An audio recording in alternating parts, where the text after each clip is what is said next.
오늘 본문은 우리가 너무 잘 알고 있는 내용이기도 하지만 자칫 오해할 수도 있는 그런 말씀입니다. 동서고금을 통해서 자식에 대한 부모 사랑을 주제로 한 그런 감동적인 이야기들이 너무너무 많이 있습니다. 그래서 우리는 또 그런 사건들을 지금까지도 많이 듣고 있고 있습니다. 아무리 도덕이 무너졌다 할지라도 부모의 사랑만큼은 무너지지 않을 것이다. 이것이 일반적인 생각입니다. 물론 사회가 죄악으로 물들어가면서 외적인 일들이 가끔 일어나기는 합니다. 그래도 자녀를 사랑하는 부모의 마음은 하나님의 사랑을 보여주는 가장 좋은 예표로 할 수 있습니다. 그런데 오늘 본문은 하나님께서 아브라함에게 이 부모의 사랑을 포기하도록 강요하는 듯한 그런 느낌을 줄 수 있습니다. 그렇기 때문에 우리가 오해할 수도 있는데 다행스럽고 감사한 것은 오해하지 않고 읽을 수 있도록 친절하게 안내해주고 있습니다. 1절에 보면 그 일 후에 하나님이 아브라함을 시험하시려고 그를 부르시되 아브라함아 하시니 그가 이르되 내가 여기 있나이다. 이렇게 하나님께서 부르십니다. 그 부르신 가운데 보면 하나님이 시험하시려고 라고 이렇게 말씀합니다. 부름의 이유를 그렇게 말씀합니다. 그래서 우리가 이 하나님이 부르시는 여러 가지 이유들이 있는데 때로는 어떤 이렇게 사명을 주시기 위해서 부르기도 하고 때로는 책망을 하시기 위해서 때로는 축복하시기 위해서 때로는 약속을 주시기 위해서 등 여러 가지 이유로 하나님께서 우리를 불러주실 때가 있습니다. 그 부르심이라는 말은 영어로는 calling이라고 표현하는데요. 이 calling은 때로는 소명이라고 번역되기도 합니다. 그래서 이 부르심은 소명과 관계되어 있습니다. 우리가 흔히 소명과 사명을 착각할 때가 많은데 소명은 목적과 관계가 있습니다. 우리가 살아가는 그 목적이 무엇이냐, 또 그 일을 하는 목적이 뭐냐 이런 말들을 많이 하는데 그 소명이 바로 그 목적과 관계에 있습니다. 이 사명은 사역과 관계에 있습니다. 우리가 무슨 일을 할 때에 그 일이 우리의 사명이다. 내게 주어진 사명이다. 이렇게 표현하죠. 자, 헷갈리시면 모음을 보시면 됩니다. 소명은 오가 있으니까 목적이 오가 있죠. 사명의 사자가 있고 역시 사역의 사자가 있습니다. 그렇게 연결하시면 이해하시기 아마 쉬울 것 같습니다. 소명과 사명 우리 좀 분명하게 이해를 하면 좋겠습니다. 그래서 이 소명은 우리가 살아가는 그 자세에 있습니다. 무엇을 하든지 우리가 어떤 마음으로 하느냐 그것이 참 중요하다는 거죠. 그 다음에 이 사명은 일과 관계에 있습니다. 나에게 주어진 맡겨진 그 책무 그런 것과 바로 관계가 있죠. 마치 고린도전서 10장 31절에 보면 이렇습니다. 같이 한번 읽어볼까요? 시작. 그런즉 너희가 먹든지 마시든지 무엇을 하든지 다 하나님의 영광을 위하여 하라. 아멘. 무엇을 하든지 다 하나님의 영광을 위하여 하라. 이것이 바로 우리에게 주어진 삶의 목적이라는 겁니다. 우리에게 가장 큰 목적이 바로 이것입니다. 소명이 바로 이것입니다. 하나님께서 나를 위한 계획을 가질 뿐만 아니라 우리 모든 사람을 위하여 계획을 가지고 계신데 그것이 바로 하나님께 영광 돌리는 일입니다. 그것이 바로 우리의 삶의 목표이고 그것이 우리 살아가야 될 목적이기도 합니다. 하나님이 부르신 것은 시험하시려고 불렀다라고 말씀드렸습니다. 하나님이 하시는 그 시험은 우리가 이 두 가지로 표현이 되는데요. 하나는 유혹이라는 의미입니다. 그 다음에 시험, 테스트죠. 영어로는 명확하게 구분을 해서 쓰지만 우리는 시험이라고 같이 쓰기도 합니다. 그래서 혼돈이 올 때 있는데 이 시험 중에서 하나님께서 하시는 시험은 뭐겠습니까? 테스트죠. 마귀가 하는 시험은 유혹입니다. 왜 그러냐면 목적이 다릅니다. 유혹은 넘어뜨리기 위해서 있는 것이 유혹입니다. 뭔가 시험에 들게 하고 실패하도록 만드는 것이 목적입니다. 그런데 하나님의 시험은 더 잘하도록 만들기 위한 시험입니다. 근본 목적부터 다르기 때문에 우리는 여기에 대해서 분명하게 인식을 하고 넘어가야 되겠습니다. 우리는 하나님은 절대 우리를 유혹하지는 않으십니다. 미혹하지 않습니다. 하나님의 시험은 우리를 단지 테스트를 통해서 우리를 한 단계 더 높은 차원으로 이끌기 위한 바로 그런 의미라는 겁니다. 그래서 아브라함에게 주어진 아들 이삭을 바치라라고 하는 그것은 유혹이 넘어지게 하는 것이 아니라, 낙심해서 넘어지게 하는 것이 아니라 바로 하나님의 테스트라는 겁니다. 이삭을 데리고 모리아 땅으로 가서 하나님께 지시한 산에서 그를 번제로 바치라. 이때 아브라함의 심정이 어떠했을지 제가 굳이 말씀드리지 않아도 여러분들은 충분히 공감하실 수 있으리라 믿습니다. 오늘 우리가 이 말씀들을 통해서 하나님이 준비하시는 그 은혜를 다시 한번 묵상할 수 있기를 원합니다. 두 번째는 하나님의 사명입니다. 여호와께서 이르시되 내 아들 내 사랑하는 독자 이삭을 데리고 모리아 땅으로 가서 내가 네게 일러준 한 산 거기서 그를 번제로 드리라 라고 말씀합니다.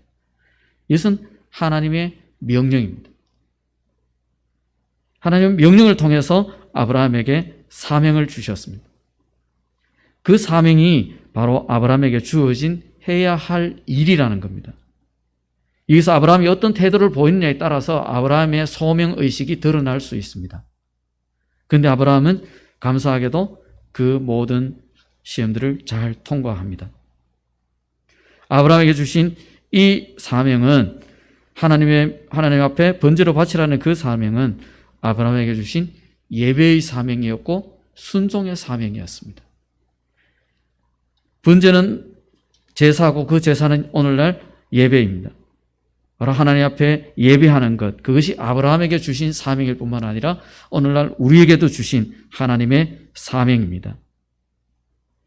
예배가 가벼이 여겨지고 무시되어질 때 이스라엘 백성들은 하나님 앞에 큰 시험을 받았고 큰 심판에 빠지게 되었습니다. 그러나 그들이 하나님 앞에 회개하고 돌이킬 때 그들은 다시 하나님의 은혜 아래로 들어갈 수가 있었습니다. 우리에게 있어서 예배가 어떤 의미인지, 우리 삶에 있어서 이 예배가 어떤 의미인지 우리가 다시 한 번 더 생각해 봐야 될 그런 부분이기도 합니다. 이 사명은 결코 조건을 내건 그런 계약 조건도 아니었고 또 권고도 아니었습니다. 오직 복종을 요구하는 그런 명령이었던 겁니다. 이 하나님의 명령은 요즘 말하는 인권이나 민주적인 그런 사고로는 도저히 이해할 수 없는 부분입니다. 왜냐하면 절대적인 복종을 이야기하고 있기 때문에. 우리에게 주어진 그 예배의 사명, 온전히 감당할 수 있기를 원합니다. 그에 대해서 이 아브라함이 어떤 태도를 보이는지 5절 말씀을 같이 봅니다. 시작. 이에 아브라함이 종들에게 이르되 너희는 나귀와 함께 여기서 기다리라. 내가 아이와 함께 저기 가서 예배하고 우리가 너희에게로 돌아오리라 하고. 아브라함은 종들과 데리고 간 종들에게 여기서 기다리라 라고 이야기하면서 내가 아이와 함께 저기 가서 뭐하고? 예배하고. 뒷말이 중요합니다. 누구가요? 우리가 너희에게로 돌아오리라 하고. 지금 아브라함은 이삭을 데리고 뭐 하러 가죠? 번제 드리러 갑니다. 번제는 제물을 잘라가지고 태워서 드리는 제사입니다. 지금 이삭을 태우러 가는 그 상황에 우리가 돌아오리라 라고 이야기합니다. 어떻게 보면 믿음이 없는 그런 눈으로 보면 이해가 되지 않는 말씀입니다. 이 아브라함은 그 속에 무엇이 있었다고요? 하나님이 무엇 때문에 하시는지에 대한 그런 분명한 확신이 있었던 겁니다. 때문에 이 아브라함은 사명에 충실할 뿐만 아니라 그 소명에도 확신이 있었던 그런 사람이었습니다. 그래서 아브라함의 이 사명과 소명에 분명했던 그것이 바로 위대한 믿음을 가지게 했던 출발점이 되었다는 사실입니다. 우리에게도 이런 분명한 그런 소명과 사명의식이 있길 소원합니다. 하나님의 준비입니다. 아브라함이 이르되 내 아들아 번제할 어린 양은 하나님이 자기를 위하여 친히 준비하시리라. 이삭은 이미 하나님 앞에 예배하는 아브라함의 모습을 여러 번 봐왔습니다. 그래서 하나님 앞에 어떻게 예배해야 되는지를 알고 있었습니다. 그런데 이삭이 이번에 드리러 가는 그 제사는 아무리 봐도 뭔가 한 가지 부족하다는 거죠. 평소대로 재물 나무도 준비하고 다 준비했는데 딱 하나가 빠진 게 바로 예물이었습니다. 평소에는 분명하게 하나님 앞에 양을 잡아서 제사를 드렸는데 그 양이 없었던 겁니다. 그래서 아버지에게 묻습니다. 아버지, 다 준비됐는데 왜 제사할 제물이 없습니까? 그때 아브라함이 이렇게 이야기합니다. 아들아, 하나님이 자기를 위하여 친히 준비하시리라. 이삭은 이 말을 믿었을까요? 안 믿었을까요? 이삭도 이 말씀을 확신했던 겁니다. 그래서 여기에 대해서 더 이상 아무 질문하지 않고 같이 산을 향해 걸어갑니다. 산에 도착해서는 어떻게 하죠? 아브라함이 아들 보고 이야기합니다. 네가 그 제물이다. 이삭이 이때 나이는 어린 아이가 아니었습니다. 장성해서 충분히 힘으로 하면 아버지를 밀쳐버릴 수 있는 그런 상황이었습니다. 그럼에도 불구하고 이삭은 아무 반응도 하지 않고 거부하지도 않고 그냥 그저 묵묵히 있는 모습을 보였습니다. 마치 제사 지내기 직전에 죽음을 앞둔 어린 양과 같이. 이삭 역시 하나님 앞에서 분명한 소명의식을 갖고 있었던 겁니다. 그래서 이 아브라함은 진행합니다. 어떻게 해요? 묶어놓고 칼을 들고 이삭을 향해 서슴없이 내려치려고 합니다. 그 순간 하나님이 아브라함을 부르십니다. 그가에게 내 손을 대지 말라. 그에게 아무 일도 하지 말라. 내가 내 아들 내 독자까지도 내게 아끼지 아니하였으니 내가 이제야 네가 하나님을 경외하는 줄을 아노라. 하나님이 정말 아브라함이 그렇게 할 줄 몰랐을까요? 우리 문자 그대로 보면 하나님이 이전에는 아브라함이 진짜 그렇게 하는 줄 몰랐던 것처럼 그렇게 오해할 수 있습니다. 그러나 아셨지만 이것을 아브라함에게 깨우쳐 주시기 위해서 이렇게 하신 겁니다. 아브라함이 몰랐던 거죠. 그것을 하나님께서 깨우쳐 주시기 위해서 이렇게 실제로 체험 학습을 시켜준 겁니다.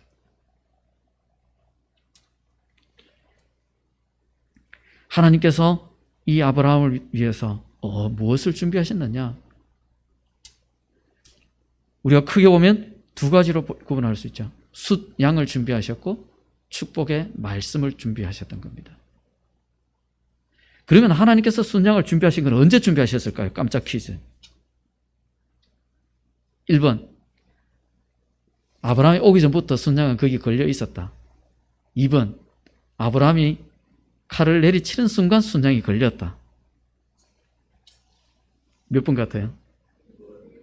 1번도 있고 2번도 있고. 많은 신학자들은 1번을 이야기를 합니다. 준비해놓고 그러면 아브라함이 갔을 때 왜 그 바로 옆에 있는 순양을 못 봤느냐? 거기서 이제 학자들 의견은 두 가지로 갈라지는 경우가 있더라고요.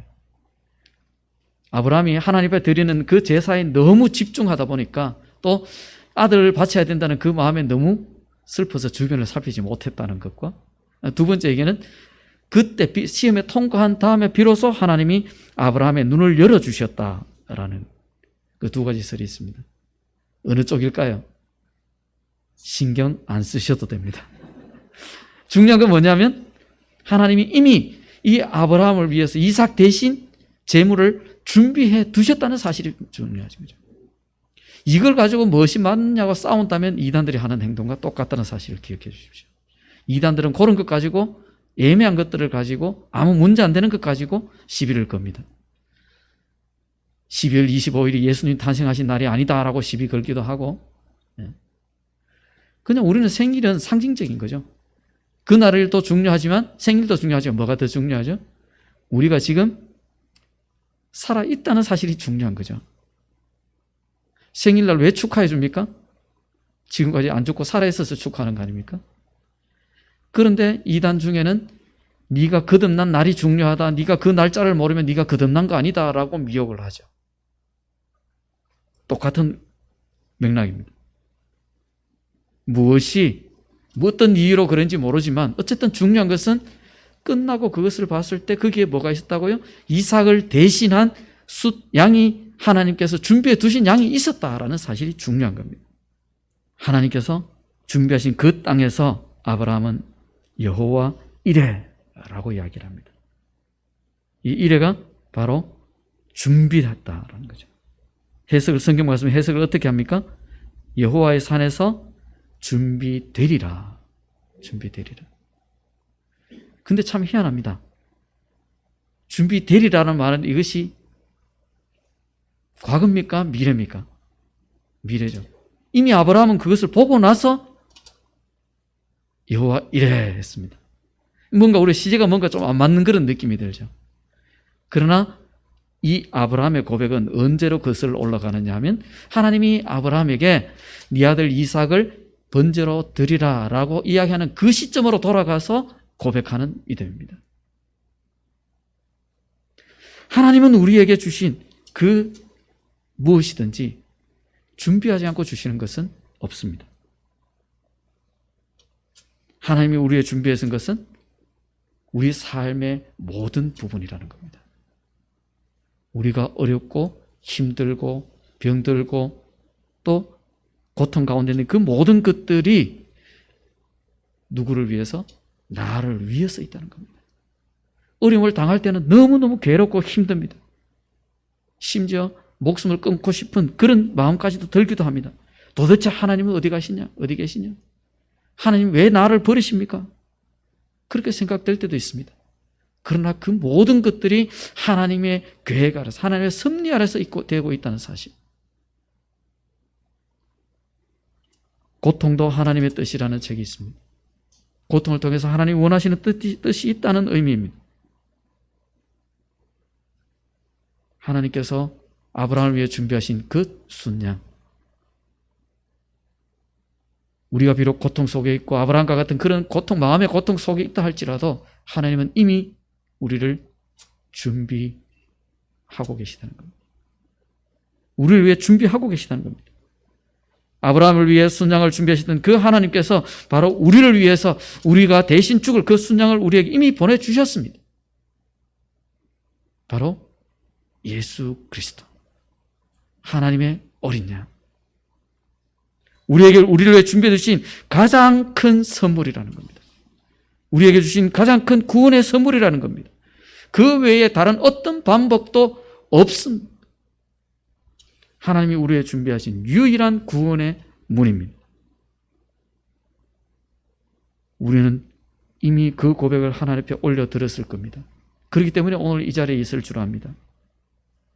그 고백이 우리 삶 가운데서 하나님 부르시는 그 순간까지 떠나지 않기를 원합니다.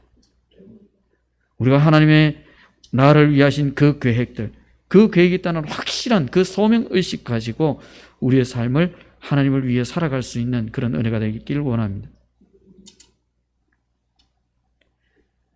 하나님이 아브라함에게 주신 약속의 말씀이 있습니다. 네가 이제야 나를 사랑하는 줄 알았다. 이제 네 씨로 말미암아 열국의 아비가 되게 하고 처음 주셨던 그 언약의 약속의 말씀을 반복하면서 아브라함에게 다시 한 번 더 하나님께서 위로와 격려를 주십니다. 하나님은 단순히 우리에게 명령만 하는 그런 분이 아니시라는 겁니다. 하나님은 언제나 우리와 함께 해 주십니다. 아브라함과 함께 동행해 주셨고 또 아브라함이 가는 곳 끝까지 인도해 주셨습니다. 이스라엘 백성들에게도 마찬가지입니다. 이스라엘 백성들이 출애굽하여서 광야 가나안 땅까지, 약속의 땅까지 들어가기까지 하나님은 늘 그들과 함께 해 주셨습니다. 어떠한 순간에도 하나님은 단 한 시간도 떠난 적이 없습니다. 우리를 사랑하시는 그 하나님은 졸지도 않고 주무시지 않는다고 말씀합니다. 우리를 감찰하듯이 보고 계신다고 말씀합니다. 그래서 하나님께서 우리를 위해 준비하신 것은 우리에게 가장 필요한 것이고 가장 적절한 것인 걸 우리는 확신할 수 있는 겁니다. 하나님 우리 인생을 살펴보시면서 우리의 앞날을 준비해 주신다는 겁니다. 이스라엘 백성들 출애굽 과정들을 보면 하나님께서 그 이스라엘 백성들 앞서가셔서 가나안 땅에 그들이 산책할 수 있도록 준비해 주시는 모습이 나옵니다. 바로 그 이스라엘의 하나님이 오늘날 우리의 하나님이시라는 겁니다. 하나님은 우리를 위해 준비해 두셨던 그것들을 결코 돌이키지 않습니다. 구원의 약속을 취소하지 않습니다. 그렇기 때문에 우리는 하나님 앞에 우리의 모든 삶을, 우리의 전 생애를 맡겨도 결코 손해되지 않는 그런 삶이라는 것입니다. 우리의 자녀들을 위해서 기도하고 계실 줄 압니다. 우리의 자녀들 미래를 위해서 아마 여러모로 알아보고 또 어떻게 하면 얘가 더 좋은 자리로 갈 수 있을까, 더 나은 삶을 살 수 있을까 고민하며 그들의 진로를 고민하고 있을 줄 압니다. 손자, 손녀들을 위해서 이 아들이 앞으로 어떻게 될까, 하나님 앞에 어떻게 쓰여질까, 그 부분을 놓고 기도하고 있으리라 믿습니다. 너무 염려하지 마시기 바랍니다. 하나님 앞에 모든 걸 맡기기만 하면 하나님께서 준비하신 것들을 저들이 누릴 수 있습니다. 하나님이 저들을 사용하시고자 하시는 대로, 그 원래 계획대로 사용하실 것입니다.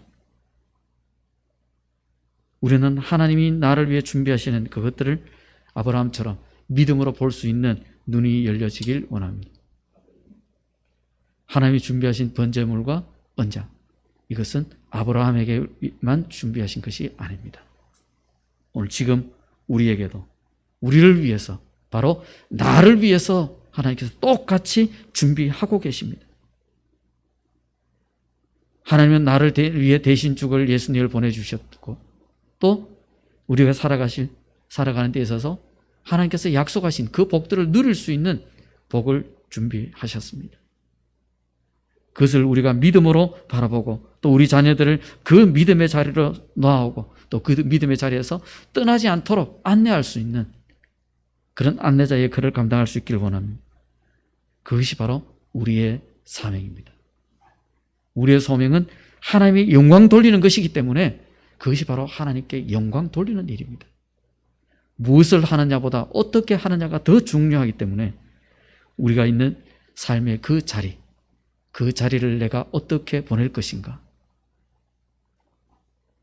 공개적으로 말씀드려서 여러분 다 알고 계시기 때문에 우리 영도 장로님 차에다가 Jesus is love 새겨서 다니는 그것이 무엇 때문에 했겠습니까? 내가 이렇게 쓰는 믿음이 있다라고 그 믿음을 자랑하기 위해서입니까? 아닙니다. 지나가는 사람 한 사람이 그 글씨를 보고라도 하나님은 당신을 사랑한다는 것을 깨달으면 좋겠다라는 하나님의 영광을 위해서 아마 썼으려 믿습니다. 우리 삶 속에서, 내 삶 속에서 내가 하나님께 영광 돌려야 될 것은 무엇인가? 내가 영광 돌려야 될 자리는 무엇인가? 그분을 우리가 분명하게 깨닫고 하나님 앞에 모든 걸 맡기고 나아갈 수 있는 그런 은혜가 있길 축복합니다. 우리의 삶의 자리에서 우리의 하나님이 전능하신 하나님이시고 우리의 모든 필요를 가장 잘 아시는 분이시라는 것, 또 언제나 우리와 함께 동행하시는 분이시라는 것을 믿음으로 고백하고 우리를 위해 준비하시는 가장 좋은 것을 준비하시는 그 하나님 앞에 모든 것 맡기고 나아갈 수 있는 그런 은혜가 있길 축복합니다. 같이 한번 기도하시겠습니다. 기도하실 때 하나님이 나를 위해서 부르신 그 소명의 자리가 무엇이고 내가 알아야 될 그 소명의식이 무엇인지, 또 하나님이 내게 주신 그 사명의 자리는 어디인지 우리가 분명히 깨닫고 나를 위해 준비하시는 그 하나님의 사랑, 하나님의 그 은혜 앞에 감사하며 나아갈 수 있는 우리가 되게 해달라고, 또 우리의 자녀들이 되게 해달라고, 우리 교회가 되고 우리 나라가 되고 전 세계 열방이 그렇게 되게 해달라고 같이 한번 기도하시겠습니다.